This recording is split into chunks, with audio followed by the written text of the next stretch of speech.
from Southern Maryland's weather leader. This is a JB Weather Report.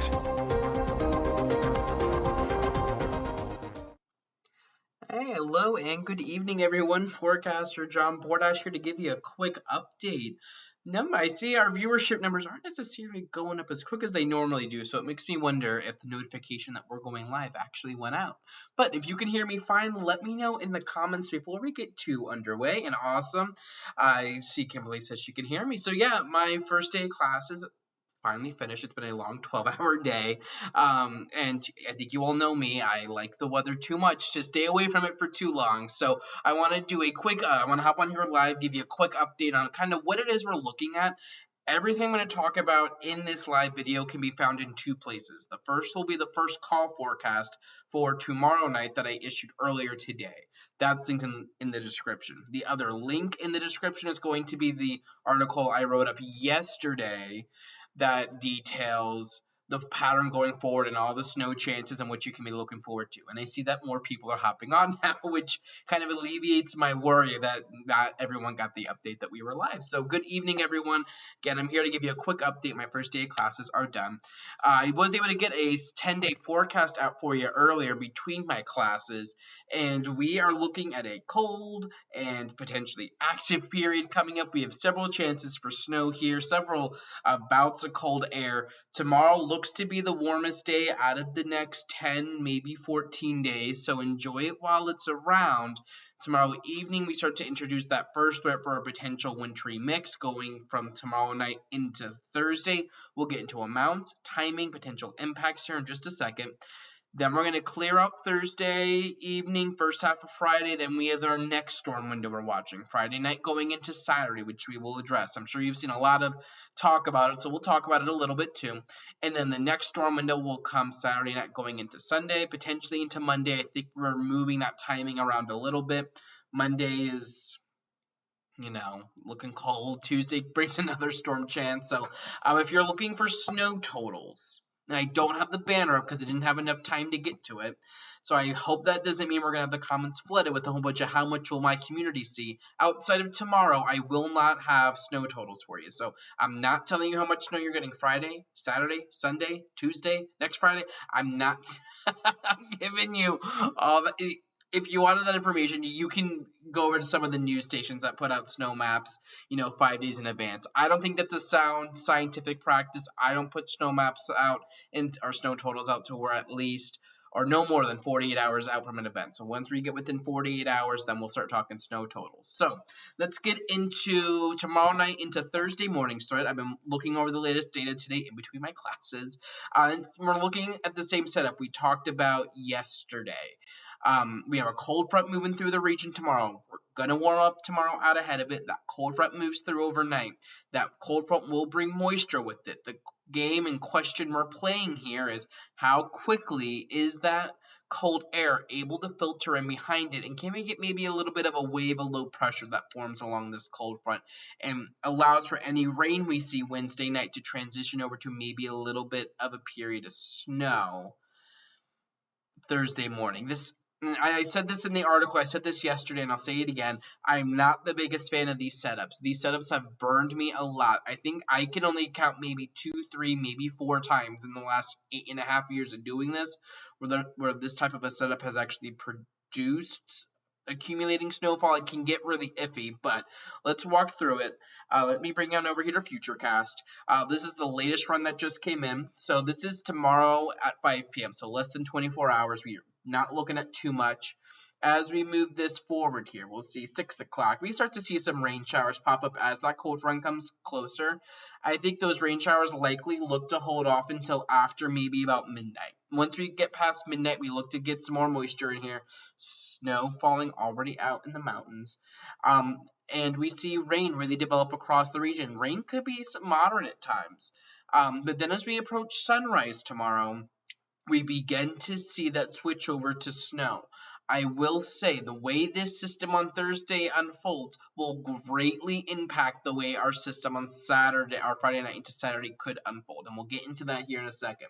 One system at a time though. So we have rain to start, might potentially go over to snow. We're now sitting at 7 o'clock and we're sitting at this is going to be at a period in which this forecast will become difficult.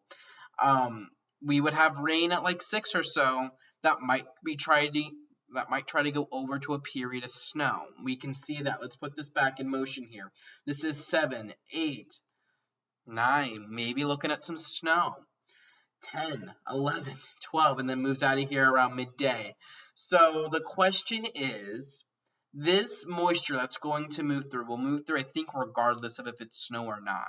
The question is, does the atmosphere get cold enough to support this transition to snow? And I feel really iffy on it. This is not a forecast I will feel confident in at all. I'll have a little bit more confidence tomorrow, but I'm not going to feel confident in this forecast at all. So, yeah.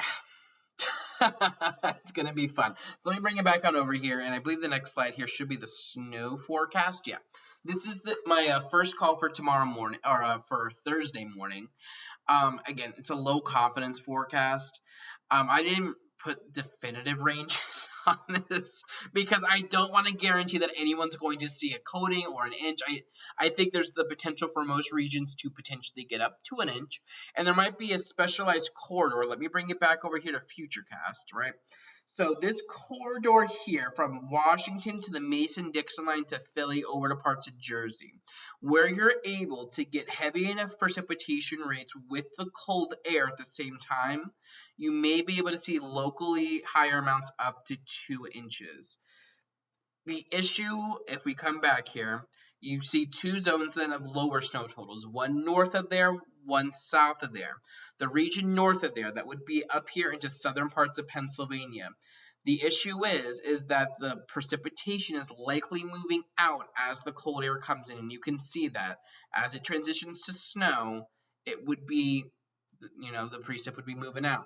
South of there, here into parts of southern Maryland, northern Neck, lower Delmarva, your issue is that you will have the precip around. I know it shows this as snow right now, but regardless of if this is snow or rain, I think this will 100% be, there will be precipitation around at 10 a.m. tomorrow. The question is, does the cold air come in quick enough?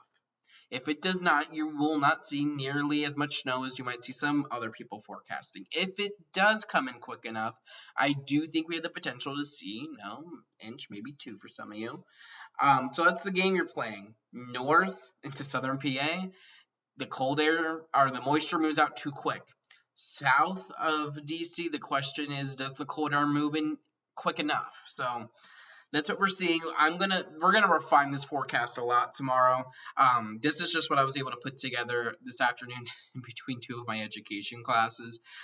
Something quick, not as pretty as some of the other stuff I've put out, and definitely not as I don't have a local map, and I think I can get away with that because much of southern Maryland sits in just in the up to 1 inch range, so it's hard to break that down further. Maybe in Anne Arundel and PG you see up to 2, but there is no bottom range on this, right? So, even in that blue zone, that's not saying you will see 2 inches, that's saying 0 to 2. So it's possible people in that blue zone don't see much at all. And this was never really forecast to be much of a system, and I said that back on yesterday, that this does not look like a big system at all. The issue with this system is when it would be coming in, which would be during the morning rush hour. Likely temperatures will not get to freezing during this event, and it can't snow above 32. It has happened before, and every time we have an event that moves through, when the temperature is above 32, we get the same comments of how it can't happen because it's not at freezing.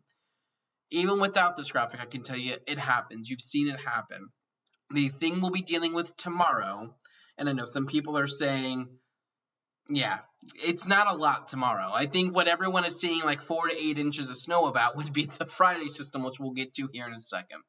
And I even think putting numbers on that's too early. So throw out the Weather Channel snow totals.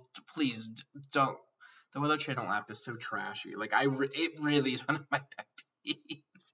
But the game we're playing again on tomorrow night, and it's really Thursday morning, is how much of the atmosphere can cool below freezing. I think our temperatures through this event Thursday morning likely are going to be we're cooling from the low 40s into the middle to maybe lower 30s. So we're going to be above freezing, warm. Not really warm, but warm, right? Warm above 32.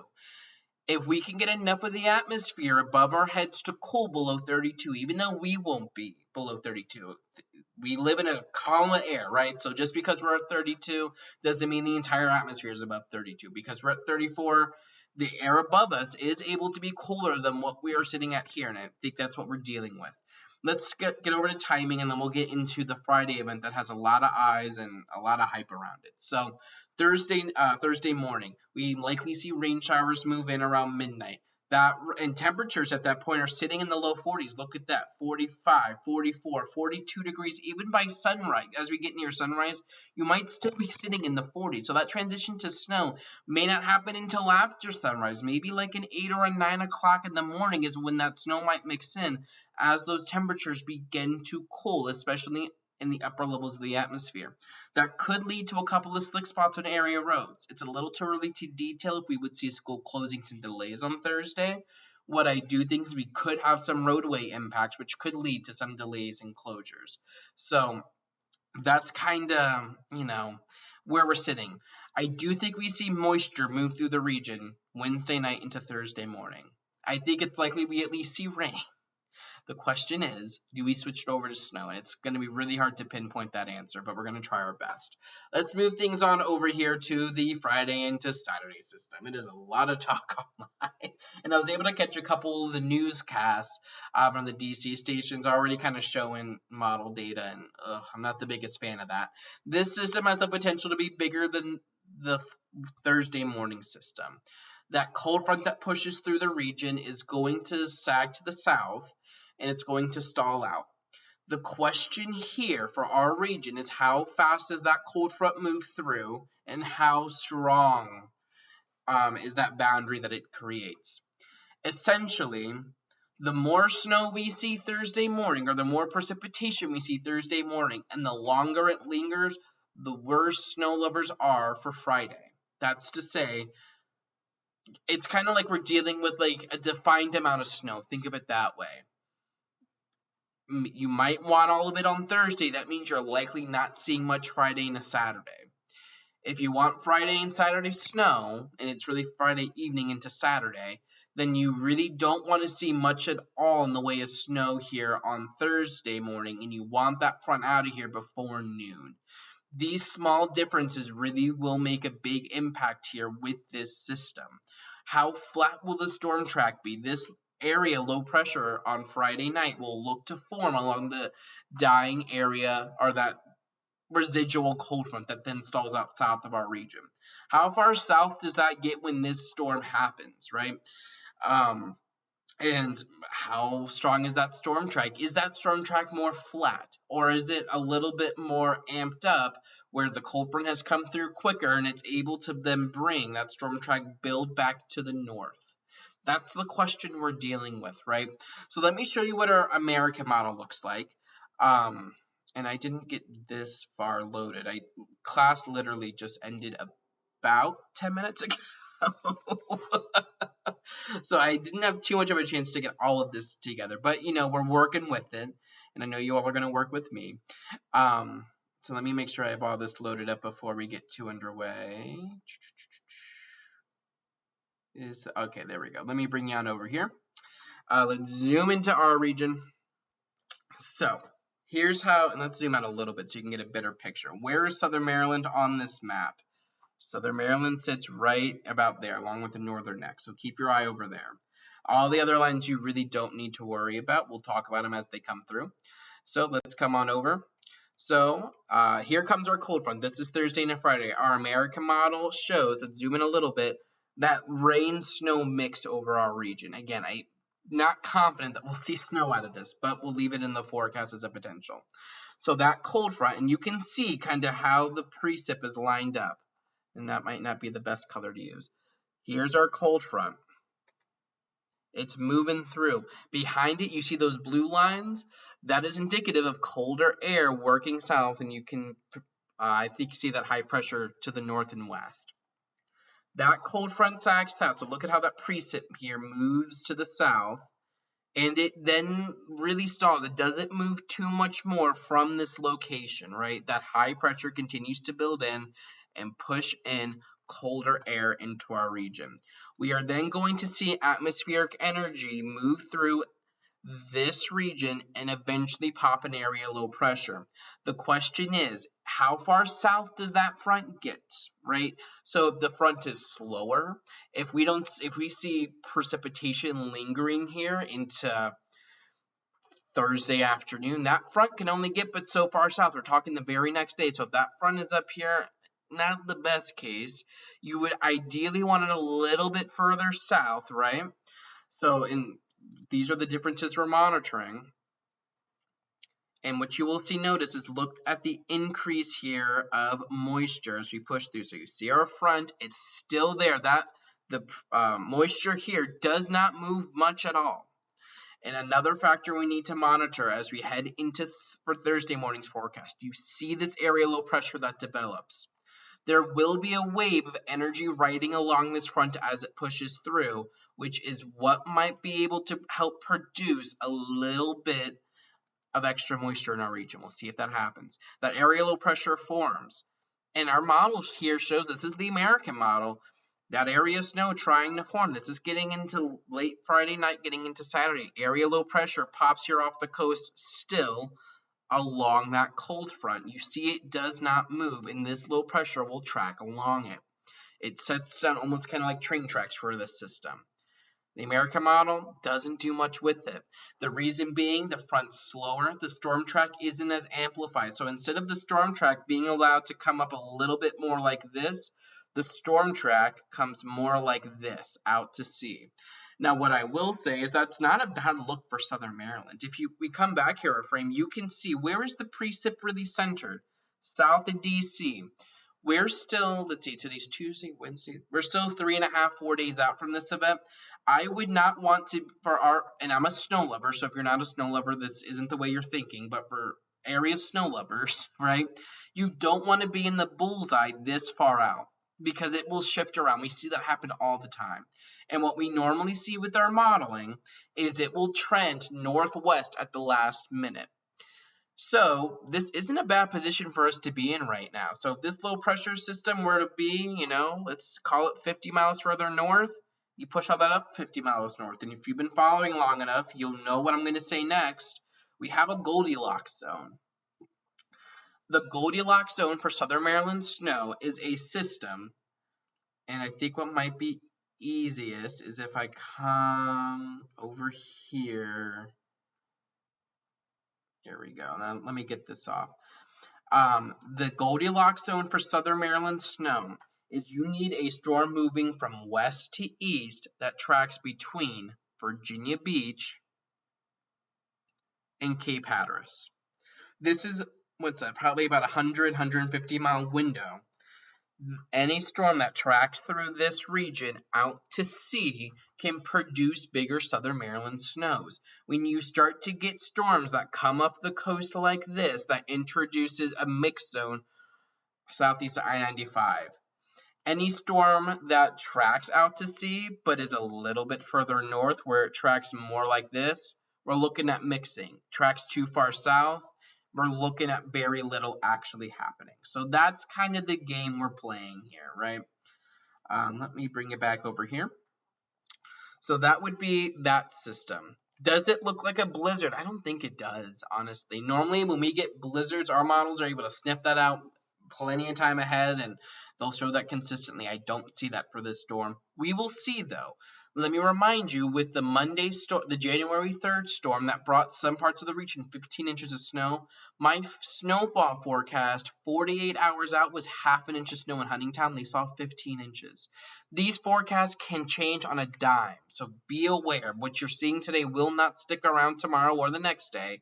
So I'm giving you the information we have now, so you have an idea what I'm looking at, and we're going to fine-tune this as we learn more. I think that's a good game plan to have.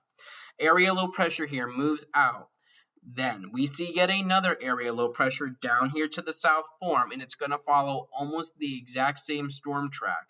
The American model doesn't do much with it, but you see that area low pressure slides off the coast here. That is going to be our third window, and you don't probably see many people talking about that. We have 3 distinct windows here for potential snow. And again, I recognize not everyone is a snow lover. I am, though, so we're looking at things through my lens because I'm self-centered. So the first window, Wednesday night into Thursday. If you're looking for weekend snow, you do not want that to be a big event. As things stand right now, this is what I'm forecasting for Wednesday night into Thursday. Maybe up to an inch or two. Not a big system. The issue is that transition to snow could happen between 7 and 10. That wouldn't be good for the morning commute, and that would leave school districts in a really hard place to try to figure out what to do. So this is our first window, Wednesday night into really Thursday morning. From that, we then move into Friday into Saturday. This is likely Friday night into Saturday morning. What I will tell you is I cannot answer questions about if you should cancel your flights just yet. And I've gotten a lot of those questions, and I'm not mad that I get the question, but I can't tell you with any authority because I could tell you today to cancel it, and then if nothing happens, I don't have confidence to tell you whether or not you should go somewhere or do something. But this is the next window. The last window, well, not the last, but then the third window is Sunday, maybe into Monday. Maybe it's more of just a Sunday system. Area low pressure off the East Coast. Where does it go? And I just showed you on the model all of that. So our modeling kind of shows, what it is we're talking about. I think our modeling really does help bring all of this together. And it leads to this. I can't tell you jack squat about Tuesday's potential. Or next Friday's potential. We're dealing with these one at a time. And we did this last winter where the first week of my spring semester, we were talking a couple of snow threats every other day. And it was a lot to deal with.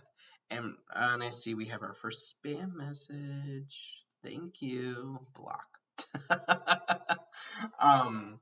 So we're going to work through this in a systematic way, and the chances are I'm likely not going to be able to get you the information as quickly as you would like it. I know a lot of you would like to know for sure what I think is going to happen Friday and Saturday, so you can make travel plans, or what's going to happen Sunday, so you can make travel plans, or next Tuesday. The reality, and if I'm being truthful, no forecaster has any level of confidence right now to answer any of those questions, and me answering them or even giving you what I think could happen is just pure speculation that is likely to change and can lead to some upset people when the forecast doesn't work out. So we're going to work through one system at a time. Once we get Wednesday and Thursday out of here, and probably not even then, if we follow my 48-hour rule, then tomorrow night would be when I would like to have a first call forecast out for Friday. Chances of that realistically happening, I don't know, but I have class all day Thursday. So you all are going to work with me as much as I'm working with y'all, and we're going to figure this out step by step, and we're going to kind of work through it. It's not going to be easy, and you're not going to get answers as quick as you want. And I'm sorry. I wish I could tell you for certain if you should cancel flights Friday, Saturday. Thankfully, Thursday is my last day of class for the week until Tuesday, so you all have me all day Friday, Saturday, Sunday, Monday. And even Thursday evening. My classes on Thursday end at 4:45. I'll be home by 6, and we'll do one of these at 7. But the reality is I might not be able to issue a first call on this Friday and Saturday storm until Thursday midday between classes once we get that first system out. Our models have a very hard time handling multiple storm threats at once. You kind of got to get one out of the way before you talk about the next one, and that sucks for us because we have so many back to back to back. We'll make it through, though. The world will not come to an end, and you all will, whatever happens will happen. That's kind of my attitude right now, dealing with it. I'm not guessing, but I'm forecasting what I think could happen here over the next 10 days. Whatever's going to happen will happen, and we're just going to work with it. So, yeah, Cindy, buy more goldfish. Yeah, my goldfish are currently sitting on the ground. They fell over, and honestly, I haven't had energy to pick them up just yet. I got home from school not too long ago, so. But yeah, and I know you all are more than willing to work with me on this. So that's where we stand tonight. Everything I just said is in both of those articles that I have linked to this video. And if you don't see them, you could just head over to jbweather.net. That is the central hub for all my information I put out throughout the day, all the posts. You can get everything over there. Scroll down and you'll see what's going on. Paula, what's forecasting if not guessing with more steps? There is a little bit, there is some math and science that goes into it. It isn't just pure guessing. There is mathematical and scientific reasoning behind why I put a certain number on the forecast. But I like to keep it real with you all. So this isn't just guessing, and I'm not just trying to throw stuff out there for you and hoping it sticks, right? So we are working through it. So we're going to call it a night. I know that this video hasn't even yet reached half an hour, and I know that's kind of short for our videos, but I'm exhausted after a 12-hour day. I need to be up early tomorrow to get more forecasts out. I have a minor dental procedure tomorrow morning at 10. I have a haircut at 3. We'll see about the haircut, and then I have class Thursday, so I also need to get some homework done. So tomorrow's going to be crazy, but you know what? We're going to get through it, and it'll be fine. So I think we're in a good spot for where we are right now. Nothing is happening. Honestly, much of tomorrow, nothing is really happening. And honestly, I might not even update the Wednesday forecast from the map that I currently have, because I don't know if my confidence will change too much to justify a huge change. We'll see though. But yeah, so we're gonna work through this. So have a nice night, everyone. I'm sorry I can't answer more of your questions. But we'll talk again tomorrow morning. The morning forecast update will be out sometime between 6 and 7 as it normally is, and we'll talk more then. So have a nice and safe one, and keep it tuned right here to JB Weather, and I will continue to keep you updated on your local Southern Maryland forecast.